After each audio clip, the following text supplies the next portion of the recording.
BRS के कारगुजार सदर के तारक रामाराव ने कहा कि बीआरएस हुकूमत में बुनकरों के पास रोजगार होता था।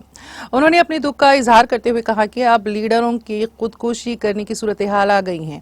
उन्होंने तनकीद करते हुए कहा कि वजीर आजम मोदी की वजह से तेलंगाना को 1 रुपया भी फायदा नहीं पहुंचा है। केटीआर ने पार्टी कायदीन टी उमा और सिरसिल्ला म्यूनिसिपल चेयरपर्सन के हमरा सिरसिल्ला टाउन में करीमनगर बीआरएस उम्मीदवार विनोद कुमार के हक में इंतखाबी मुहिम चलाई। इस मौके पर खिताब करते हुए केटीआर ने अवाम से करीमनगर बीआरएस उम्मीदवार विनोद कुमार को वोट देकर भारी अक्सरियत से कामयाब बनाने की अपील की।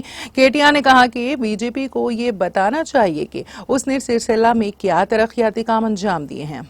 उन्होंने अवाम पर जोर दिया है कि वो मजहब के नाम पर सियासत करने वालों पर यकीन ना करें और मजहब की सियासत करने वालों को अपने कीमती वोट के जरिए सबक सिखाएं।